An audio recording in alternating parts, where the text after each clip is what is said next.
We drilled through 64 metres, 34% zinc equivalent, making it one of the best drill holes I'd ever seen.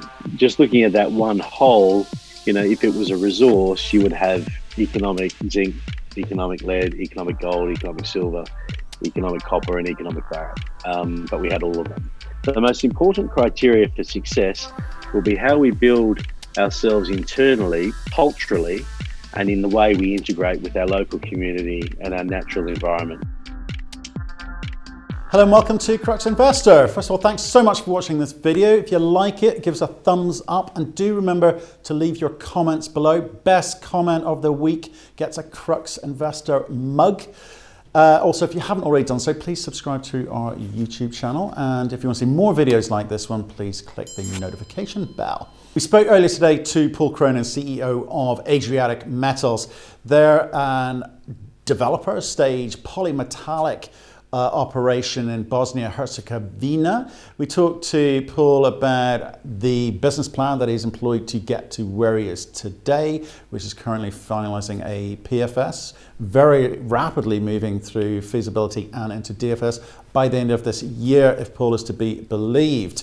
We are interested to talk about their financial situation. They were lucky enough to raise some money pre-Christmas, which is going to allow them to be fully funded all the way through to the completion of that DFS. So that is good news indeed. Interesting part of the world. We learn a lot from Paul about how he's gone about setting that up. Lots of other topics discussed. Take a look in the description below. Anything interests you in particular, click on the relevant timestamp and that'll take you to that part of the video. But in the meantime, let's listen to what Paul had to say. Hello, Paul. How are you, sir? Yeah, very well, Matthew. Yourself? Yeah, not bad. You look very lonely there. You're in the office by yourself. I am in the office by myself and have been for 2 weeks. It's great. I can do whatever I want. I can talk to myself, yell at myself. Oh, you must be delighted to be speaking to us then. Something to do, right? And where's everyone else? Just working? Yeah, no, it's great. Is everyone working from home? Working from home.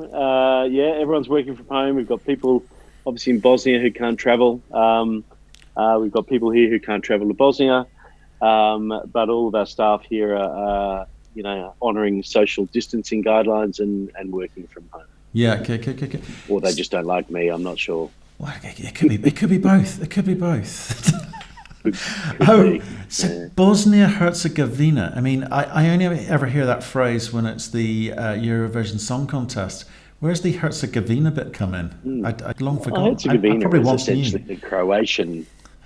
the Croatian part of Bosnia. Right. So, Bosnia is essentially three large ethnic communities: Serb, Croat, and Bosniak. Bosnia and Herzegovina is essentially the Bosniak Croat part of the country, and then you've got the Republic of Srpska. So there's sort of two main entities. Yeah. Okay. But it's a beautiful place. Yeah, absolutely. I first went there in the late 1990s to see the company transform since then. It's quite remarkable. Yeah. No, I agree with you. I've got friends there. Why don't we kick off with a 1 minute overview for everyone who may be new to this story, and then we'll pick it up from there. Sure. Look, Adriatic Metals, brand new company incorporated specifically to buy these assets in Bosnia and Herzegovina. We had some historical data. We didn't have any physical data. We had to go in and test it. We did that. We had a hunch of what might be there. Fortunately for us, the drill bit proved that we were right. Since then, we've been actively exploring on the properties, drilling it. We've expanded the tenement boundaries of our licenses, which is difficult to do in Bosnia. We've achieved that. We've put out a maiden resource. We've done an initial scoping study. We've done our first phase of metallurgical work. And what we have now is a really good economic deposit. Our challenge here is to grow it to be a tier 1 deposit. Absolutely. And over the next 12 months or less, that's what we intend to do. Beautiful. So it's a polymetallic deposit, and we'll get into what exactly that means for you in a second. But if I can I just start off and get an idea of what it was that you originally set out to do? You said you set up this company specifically to acquire these assets, but what was the plan What was the vision you saw? When the assets were brought to me toward the end of 2016, I saw an opportunity to take an existing producing asset and put it back into production. But I also saw that there was an opportunity for exploration in an area where I thought there might be a high-grade deposit, but I didn't have enough data to know what it was. We did some reasonably crude calculations on resources at the time. We said, look, there's probably enough here to make this work. If this area called Rupice is only 1.5 million tonnes or so, you should be able to extract that easily, combine it with the lower grade Veovaca deposit, put it through a plant at Veovaca, and everything will work swimmingly. You'll have yourself a small mine for 10 or 12 years. That business plan was amended very, very quickly. And I can tell you it was probably on about the 27th of August, 2017. Roughly. Roughly. What happened on that date that you remembered it? That's amazing. Well, that was a Saturday morning where I checked my email and I found from our head of exploration the results for our first drill hole at Rupice. And we drilled through 64 meters, 34% zinc equivalent, making it one of the best drill holes I'd ever seen. Truly polymetallic, but what blew me away was the gold and the copper grades in there. Just looking at that one hole, if it was a resource, you would have economic zinc, economic lead, economic gold, economic silver, economic copper, and economic baryt. But we had all of them. We then drilled our second hole, and this is where I stopped pretending I was a geologist. And I said to the guys, let's drill this next hole 60 meters that way and see if we can step this thing right out. Because that was in the direction of the strike, looking at the historical data, looking at this one hole that we drilled.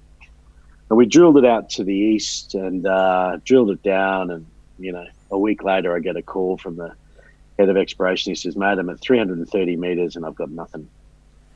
And I thought, no, you sure? He said, no, I've got nothing, absolutely nothing. I thought, right, this is a bit of a blow. What I probably need to do is step back and get a little bit more realistic about what this could be. Is it only a 1.5 million tonne deposit? So we had a limited budget. It was still a private company at that point. We put in another 6 holes, but all 6 of those holes actually hit thick, high-grade mineralisation. Not quite to the extent of the first hole, but we would see between 20 and sort of 60 metres, between 25 and 35% zinc equivalent. We still like what we saw. And as we started to look at that and we looked at the historical data, we looked at the core that we were seeing from our own drilling program, we recognised that what we thought the deposit was doing was probably wrong, but we would need a lot more money to be able to give this thing the attention it deserved. And so we decided to take, the company public. We decided on the ASX, even though we're a British company. London doesn't typically support, early stage exploration well. We made the decision to go to the ASX. We listed there as a foreign issuer, raised 10 million Australian dollars, and then just got stuck in. And, at that point, when we first started seeing the holes of that 2018 program, it was clear that this had the potential to be quite a significant discovery.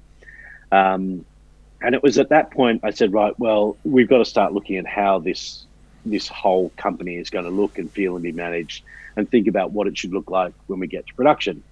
And I immediately started looking at how we were going to evolve the board. We brought in a good chairman, Peter Bilby from Independence Group. Peter's probably one of the most respected guys in the Aussie mining industry. We brought in Julian Barnes, a British geo who was head of exploration for DPM, so done a lot of work in the region. Basically a walking encyclopedia of every mining project in the world. Both Peter and Julian did their own due diligence before they came on board. But immediately I started looking to how the company was going to evolve in 2 or 3 years' time, and how we were going to evolve the board, how we were going to evolve the management team, putting in some of the structures that we need in terms of human resource planning, how we're going to compensate staff, how we're going to train them, to basically build a proper operating team in a jurisdiction which hadn't really done base or precious metals mining, with the exception of some existing mines owned by another British company called Neco, hadn't really done that in about 25 years. And so we were working through all of that. And as a board, I think we really focused on, what do we now need to think about in the next step? We've dealt with what's going to happen in 6 months' time. Now let's deal with what's going to happen in 12 months' time. And I think one of the best things we did quite early on was we brought in a London-based consultancy company called Critical Resource. Critical Resource do a lot of work for banks and mining companies on ESG initiatives, corporate governance, social responsibility, etc. And we said to them, can you come in and actually do a bit of an audit of the project for us? Not just what we've been doing and the way we've been interfacing with the project, but also in terms of the local community, where we were, the history of the country, some of the unique characteristics of Bosnia as a result of the conflict back in the early 1990s. And they gave us a pathway, for a social license that we've been following like a rule book, essentially. And a lot of the work that we've been doing this year has been implementing a lot of the things that they've said, these potentially could be challenges for you in the future. Look at the way you interface with your local community, look at how you do your employment, your compensation structure, how you're going to develop 400 or 500 people. Vareš was a mining town. It was a town started to service a mine back in the 1890s.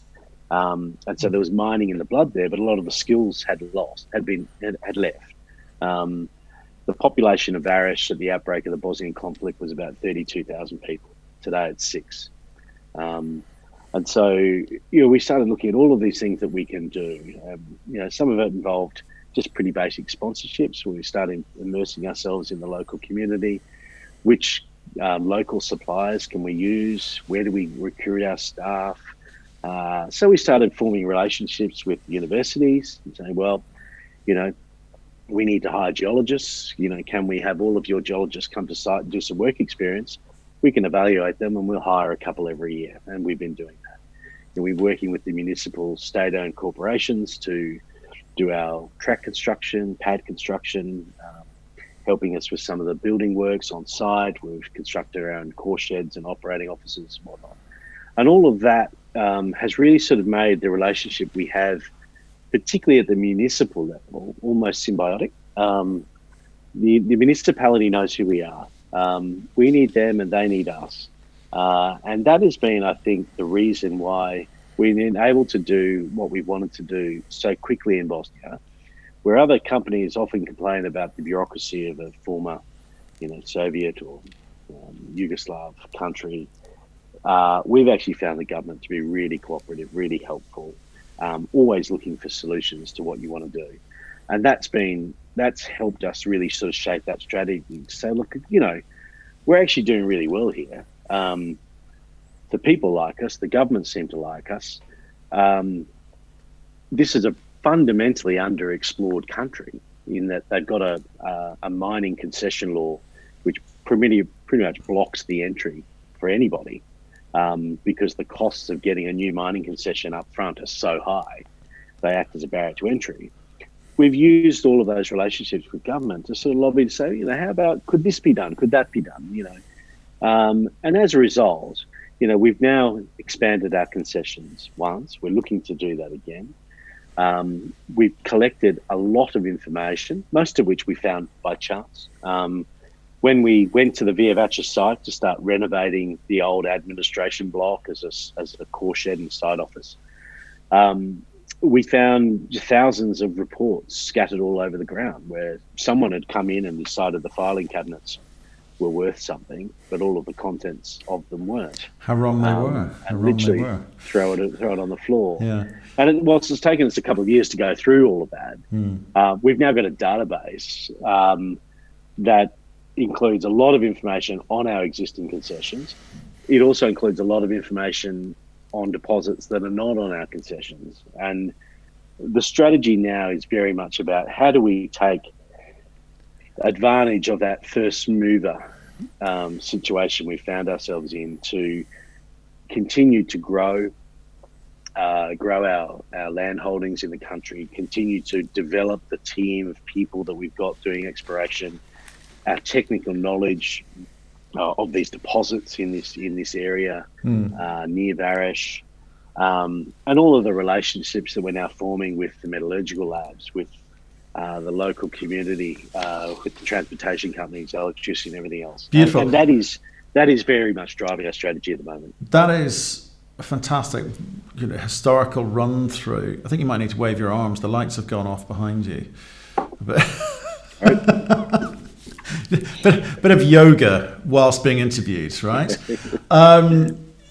Thanks for that background. I think that's really helpful, historical background as to how you've got to where you are. But I want to get into the strategy of how you're going to deliver that.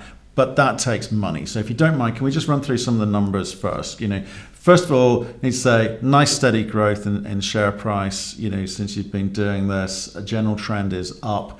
Bar obviously the most recent financial reset in the global market. So we're gonna ignore that for now. How much money have you raised in total and put into this company, and what have you done with it? Yeah, look, in total, we've raised about 50 million Australian dollars. Right. So that was through the IPO. We did 10. We did another 10 in October or November 2018, and we raised $25 million in November 2019, just before the current crash. So we're very fortunate to have done that. Good timing. What we have done with it is drilled a lot of meters. So we've now drilled over 35,000 meters. We're now about 3,000 meters into the next 20,000 meter program. But at the same time, we've invested a lot of money into new concessions. So the concession fees in Bosnia are very high. So we've invested money in acquiring new concessions. We've invested money in training of our people, in systems. We've developed a working office in Vareš on the old site. But fundamentally, where we've been spending money are things like LiDAR surveys, which have proved to be invaluable to us. We've done a lot of metallurgical test work because polymetallic deposits are notorious for looking really great on paper. But when you get down to try and putting them into production, I do want to get into that. That for sure. So you've raised 45. I guess there was 5 went in while you were private. Is that what you're suggesting? To get to that 50 number, probably right? A little under that, yeah. Yeah. Okay. So $50 million. You've taken it through the traditional value curve and drilling, putting out results. Your report says you're fully funded through to completion of a BFS, which great. Okay. So you're not going to need to raise money before getting yourself in a position where you're going to have to start large capex programs. So all good on the finance side of things. Can I just ask about? You mentioned there permits being expensive. Are you fully permitted for everything you need? What are the outstanding permits on the projects? No, we're not fully permitted yet. So we have the first major permit that you need in Bosnia is the exploitation permit. Mm-hmm. The exploitation permit itself is made up of 4 or 5 other approvals. Yeah. The longest lead time one in there is what they call the environmental permit. We have been told that the committee members are submitting their reports or have submitted their reports, and that the Ministry of Environment and Tourism will be issuing that permit. Obviously, COVID-19 is affecting everything, so I wouldn't be surprised if it drags over. However, that is the big sort of hurdle for us. We'll then make our application for urban planning and then our final application for our exploitation permit, which is essentially a mining license at Veovaca. So that covers the Veovaca plant area and the Veovaca pit. It does not cover Rupice, which is still a prime asset. And the reason for that is we're still doing exploration at Rupice. Veovaca, we have drilled it out and we can get the exploitation from that. But the beauty of getting the exploitation on Veovaca early is that because Rupice is on the same concession, it actually gives you a 30-year tenure on Rupice itself. So that license becomes secure for us, which is why we've pushed the Veovaca permits early. We expect that once we are able to have the public hearing, and at the moment we can't have a public meeting for the Veovaca exploitation, that we would reasonably now expect that to happen in May. But again, with the restrictions around people movement, restrictions around gatherings of people, I can't guarantee that at the moment, but I'm still confident that can be achieved. And we are looking at potentially just doing that public meeting via a webinar. Okay.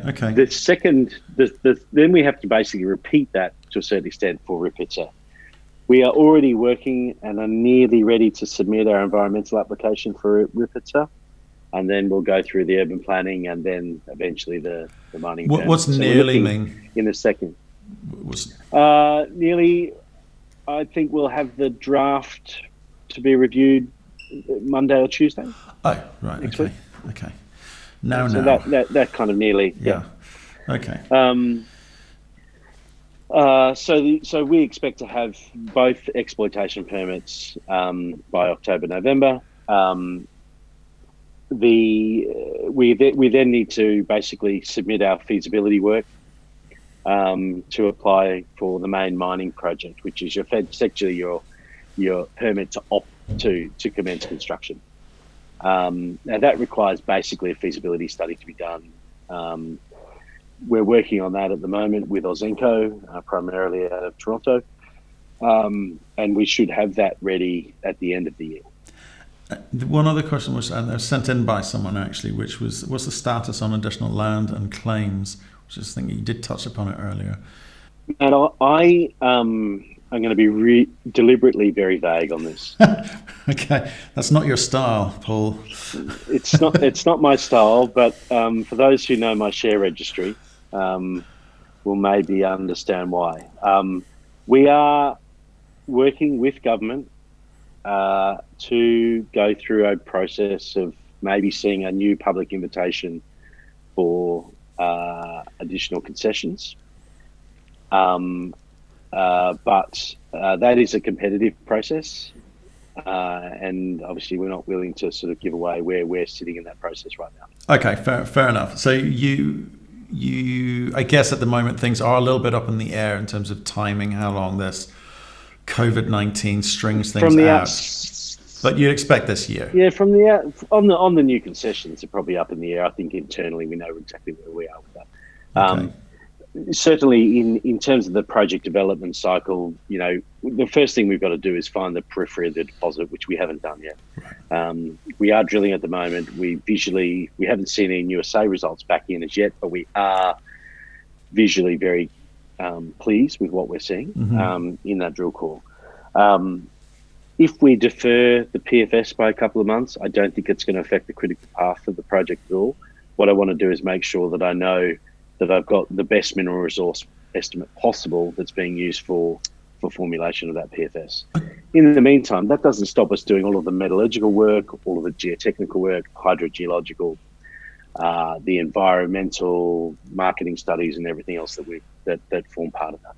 Right. So when we talked earlier, you said obviously this has been quite a useful period in the sense that you're taking care of housekeeping, all of those kind of reassessing costs, reassessing the numbers, the plan, the work plan, as it were.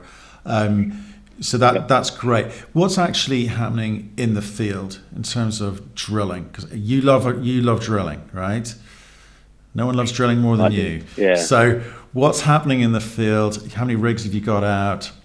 How many more to come? Until yesterday, I had 5 rigs drilling. I've now got 4. Okay. I've had to revolve one of our drill crews who are based overseas, and we'll get another drill crew coming in.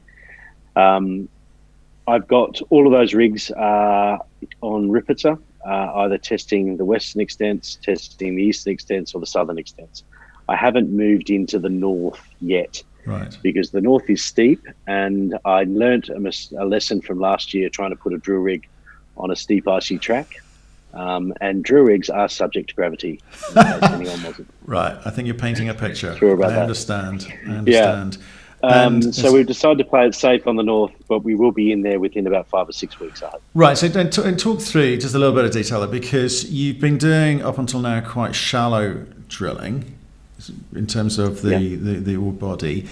You again have described going a little bit deeper and coming up with some interesting results. Yeah, we'd always seen almost an eastern boundary to the deposit, ever from that second drill hole that we drilled in 2017 that missed. And every time throughout 2018 and 19, every time we went too far to the east, we hit nothing. We'd typically been drilling down to about 300, 330 meters. We brought in a very good structural geo called Brett Davis. He convinced me to step further to the east and drill a much deeper hole. And we did that late last year. We got down to about 390 meters, and there was, 25 meters of high-grade mineralization. We're now testing different theories that we've been able to look at some other holes, look at the lithology. We've done some geochemical domaining. We've reinterpreted our gravity assays. We've re-looked at our IP work, and we've actually come up with a different theory around what is going on here in terms of depositation and the role that some of the structural faults are playing in that depositation. And that is now shaping a lot of the exploration work that we're doing. That shaped the locations of the 29 drill pads that we just had approved. Certainly in early results we've seen visually would suggest that that reinterpretation is paying off, and we're going to have to do a lot more drilling. There's no doubt about it. I need to get more rigs on site. To do that, I've actually employed 10 people in January. I think since January, I'm the only company in Bosnia that's employing right now. I need new technicians to work in the core shed. I need new geologists to go out there and orientate core. We're expanding our exploration program pretty aggressively right now. We've allocated additional funding to it, which means we've cut costs elsewhere to try and be able to do that. Okay, so you've got the money to be able to do that. In terms of communication, I know you've got quite a good setup there, but are you going to be regularly updating us on the drill results, assays thereof? When's the next set of data we can expect to look at? When we first listed, being conscious of our continuous disclosure obligations, and with the first holes being so material, we used to release holes as they came back from the lab. We try to turn them around. As soon as we got them back, we try to have a release out within about 48 hours. Now we're sort of looking more along section lines, and we're looking at each of these holes in terms of what they mean for the broader deposit and our understanding structurally. So whilst I don't have any holes to release right now, I'm not going to be releasing every hole as it comes back in. I'm going to be releasing them so that I can put them into a context that investors understand. Okay. I just want to come back to the numbers just briefly, if I may. So can you give me an idea of who is in this? Because again, you referenced it there. You've got some people in here. Perhaps don't want you saying too much right now, but who are the big names that we would recognise as shareholders in there? And what's the retail split in this? Look, I think our retail split, of our registry, about 25% retail. About 40%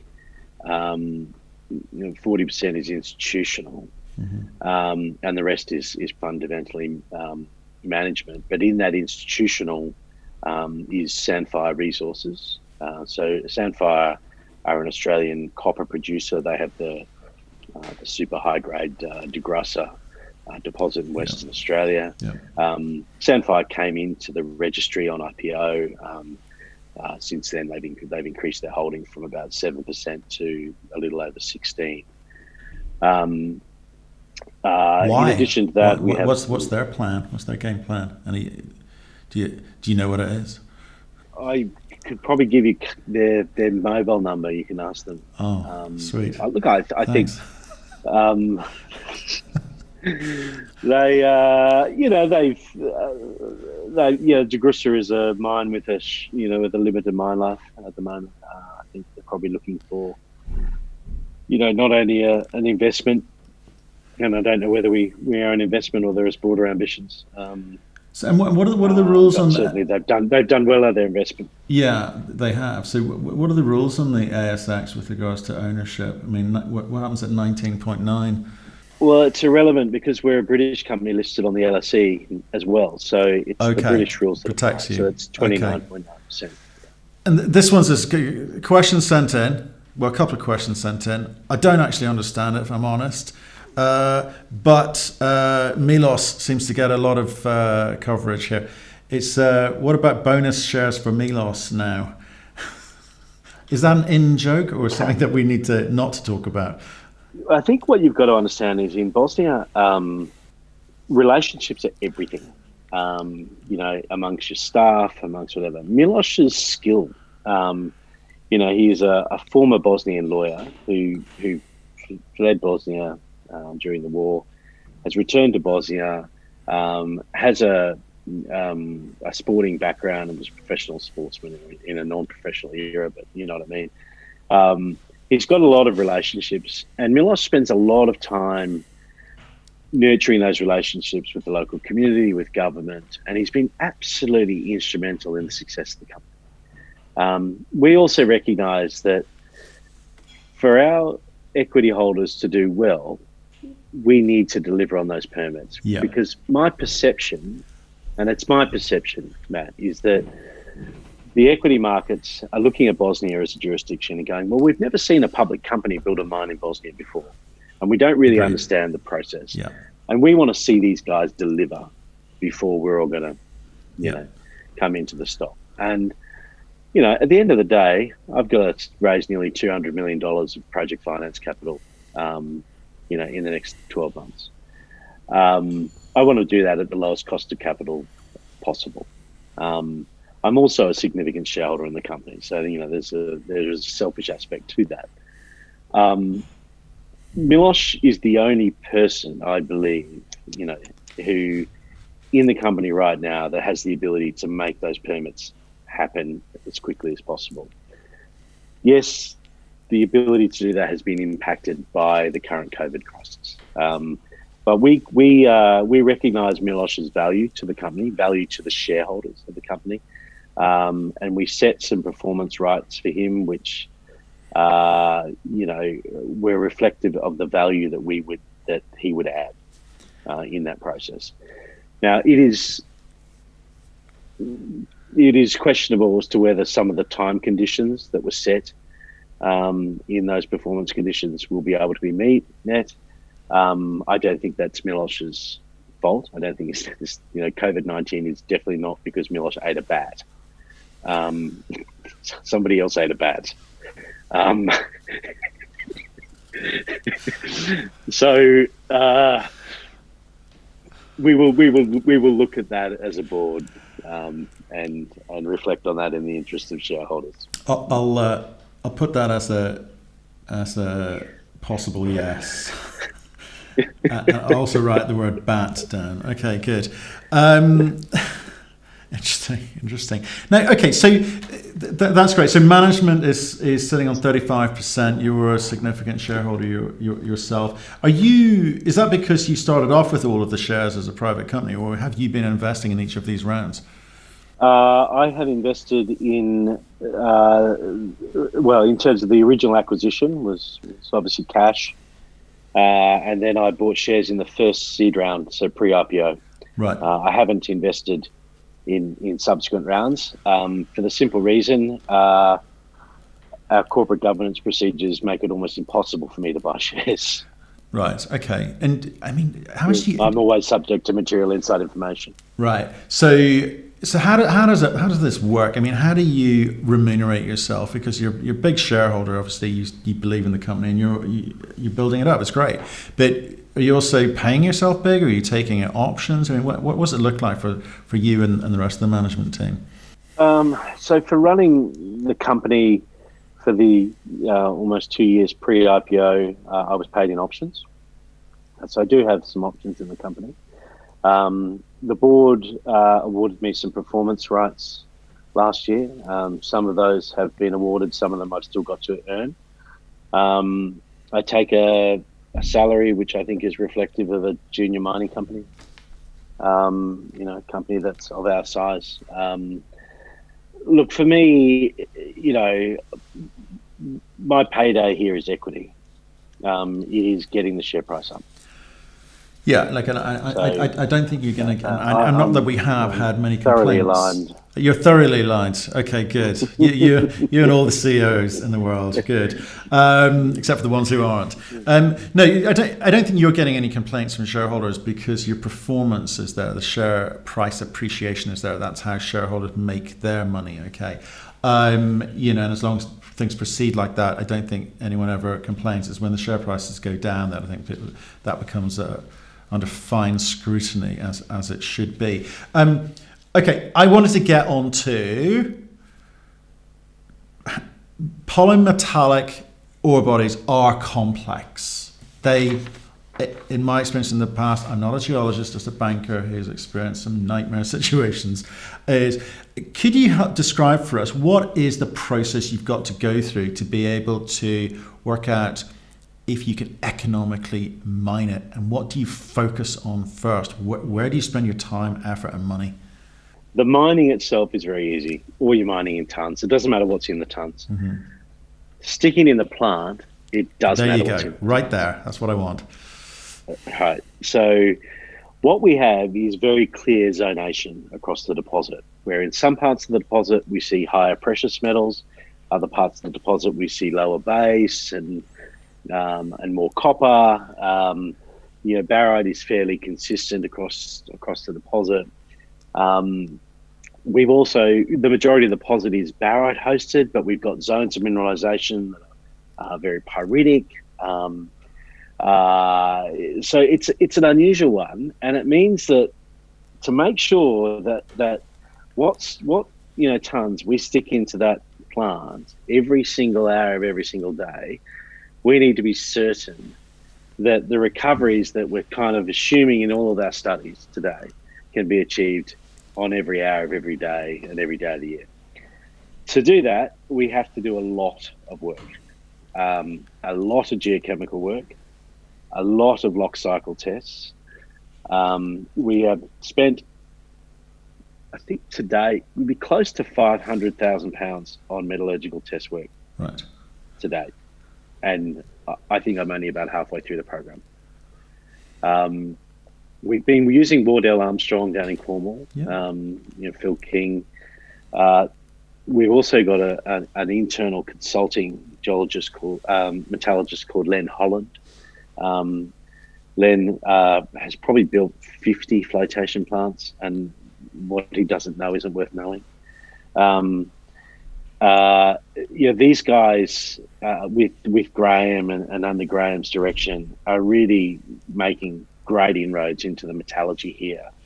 And with Ozenko also providing some inputs, I think when you see the PFS, there's going to be a few surprises there in terms of changes in recoveries between the scoping study and the PFS, particularly around the precious metals. We assumed reasonable recoveries on the precious metals in the past, but a lot of the gold in particular was going into tails. Right. We'll be doing a lot of work to how we might be able to get that maximum. Well, that's really interesting, because I guess the numbers that are on looks like page 5 of your most recent presentation. The economics, I guess, are coming out of the PFS, which is an NPV8 of 916 million, IRR of 107%, with a modest capex of around just under 180 million US. You're intimating to me there that you think the feasibility studies have shown you a way to improve those economics. We are looking at ways of extracting gold out of pyrites. Right. We're looking at now at changing the sequential order of the concentrates themselves, potentially creating a separate copper concentrate. We've done this already. We put a release out in January on the copper con. We've created a separate copper concentrate. It sucked out a lot of the silver into the copper con. You get a much better payability on silver in a copper con than you do even in a lead con. Right. And of course, you get a high payability on gold as well. That means that our total recoveries are probably looking a bit better, but our payabilities are looking a lot better. We're also looking at, we have this intermediate waste product which we create in our flow sheet, which is just a pyrite concentrate, and from that we extract the barite. That pyrite concentrate, has 2.5 grams a ton of gold in it. We wouldn't mind having that if we can. So, we are looking at we're doing some test work at the moment to try and get that gold recovery economically, and get those concentrates to be, as marketable as possible. What you would have noticed in our scoping study, we talked about total costs on a per ton mine basis of being a little under $100 a ton, quite high. $34 or $35 a ton of that was smelter costs and deductions. So, where we've got high TCs and RCs, we've looked at transportation costs, insurances, handling costs at ports, rehandling on inland shipments. But we've also got some deleterious in there. And so what we're also working on is how do we get those concentrates cleaner, get those deleterious out of there. And, working with the likes of Len Holland and Phil King and the guys at Azenco, I mean, it's the A team in terms of metallurgy. And we're putting the money into it. We're putting the time into it. We started our network more than 12 months ago, 18 months ago. Right. We've now done, I think from memory, 18 lock cycle tests. We've just done a whole pile of mineralogy. Again, looking at, where in the zonation of the deposit, where various metals are sitting with the minerals, making sure that's all the same. This investment in time and money into metallurgy will definitely pay off for us. I'll take that as a yes as well then, to the original question. Yes. Yeah, Thank you. sorry. Good. Right, we got there. You can just tell me to shut up, Matt. I wouldn't do that. I'm too polite. Okay, so things have been moving along at a reasonable pace. I mean, to get to a BFS, you're telling me, did I hear end of this year? A feasibility complete by the end of this year? Definitive feasibility by the end of the year is what we're hoping to achieve. You are gonna... Might slip into Q1, but okay, it is the still DFS. On track for that. Okay, so that means you're already having conversations with strategics. That's what that means, isn't it? Man, I'm building a team internally that can do it. Great. No, more than that. More than just building a team. Excuse me. Right. Well, I hope you get there. You're going down with something. I just had a bat for lunch and I've just got this cough. You got something on your teeth there, just there. Yeah. It might be just a bit of a wing. Right. People talk about, the ability to take a project through exploration, pre-development into production, as though it's a purely technical exercise, and it's not. There's plenty of people out there that we can hire under the direction of Graham Hill, who's built 7 mines. I mean, the guy knows how to do it. Who can take this and turn it into a mine. What you've got to do, and particularly in jurisdictions like Bosnia, which don't really have an established mining industry, it's more about organizational culture. And this is what we're doing now, is we're spending a lot of time defining what the values of our company are going to be, how we expect our staff to exercise those values in everything we do, and how we expect the values of the company to be projected outwards into our local community. And that piece of work is not something that you can do in 3 months. It's something that you start 12, 18 months out, and you gradually do it, and you compensate people. You put it in their performance reviews on how you want them to behave, and if they exercise those values. If you do that, number one, you don't have any accidents on site. because you build that safety culture straight away. You get people looking out for their mates. If I say to my staff, all of you are going to get a €25 bonus at the end of the month if there are no accidents this month, if there's no safety incidents, all of them will make sure that each and every one of them are operating safely, because they all want that €25. Right? Doesn't sound like a lot of money, but it's indicative of how you change those behaviours. And so we're looking at this not just in terms of can we do this from an engineering perspective? Yes, we can bring in a good EPCM contractor, we can bring in a good mining contractor, we can do all of that stuff. Many companies have come from our position and done that. But we've got an opportunity with a first mover advantage in a jurisdiction like Bosnia, in a region like the Balkans, where, there's some pretty prolific deposits around. To really sort of take this company from being, we'll basically take this project forward until someone comes and dangles a check in front of us, to, look, we could probably partner up with someone else in the region. There's plenty of big groups in the region that are operating that we could partner with and bring it forward, or we could try and do it our own. But the most important criteria for success is not just in the technical evaluation and engineering of the project. The most important criteria for success will be how we build ourselves internally, culturally, and in the way we integrate with our local community and our natural environment. And if we can do that, then that's going to lay the platform for us to be able to take this thing forward successfully. All of the other work that you're doing in terms of metallurgy and hydrogeology, engineering studies, that's all science that can be dealt with.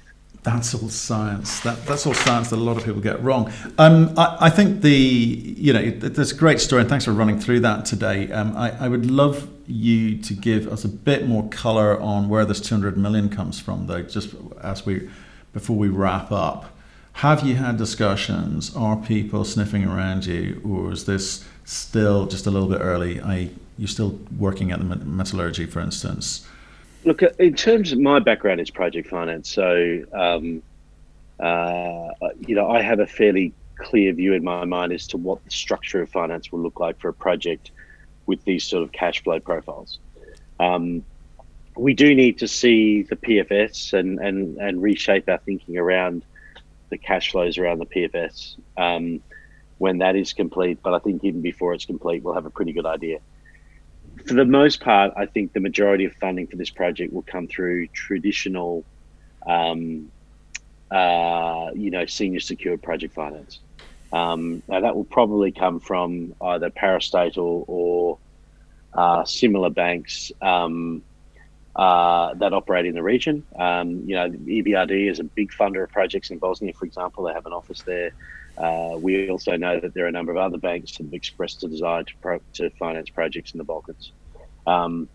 We already have started working on the legal basis for perfection of security, so we are thinking ahead on that regard. Okay. The other aspect is that we've got a very, very low royalty on the project. So the state royalty, even though we increased it recently voluntarily with the state, it is still very low, and it works out at about 0.85% on an NSR basis. There's an opportunity there that we could potentially look at, a royalty sale or a partial royalty sale, or even some streaming to try and minimise the amount of equity dilution if we feel that the equity is still undervalued, as it obviously currently is. Okay, and sorry, I just, because it has been a bad line on occasion, all the way from Cheltenham, is you talked there about the PFS, a pre-feasibility study. Yep. Yeah. Sorry, I thought that would give me enough. PFS itself would give me enough of an idea of what those project cash flows would look like for me to start putting the structure around that project financing package. But no one's going to finance you off the back of a PFS. You're going to have to get the feasibility done. No. We will. Yeah, obviously we'll complete the feasibility, but I would expect that we'd be fairly advanced in discussions with groups even before that final definitive feasibility is complete. And the timing for that is? We're still thinking December. Okay, so you're going very quickly from PFS, pre-feasibility study, through to a DFS, because you've done most of the work for the FS, or are you going to skip that stage and go straight to DFS? No, we will have done a lot of the work for the PFS, that will be used in the DFS, and our permit, our main mining project permit, requires us to have completed all the front engineering design work. Got it. That's where my confusion was stemming from. Got it. Understood. Some of that is actually being worked on right now. So there's a lot of concurrent activity there in terms of those studies, which again the institutional guys will need to see, especially at $200 million, right?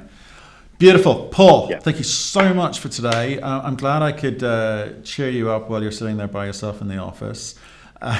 Someone to talk to. No problem. And thanks for sharing your story. Great story. We've not heard it before. You've got a lot of shareholders out there very pleased with what you're doing. So it was a pleasure to be part of telling that story with you. So why don't you stay in touch with us? Let us know how you're getting on whenever the sort of next big moment is, and we'd be delighted to take that call. Thank you very much. Great. Thanks, Matt.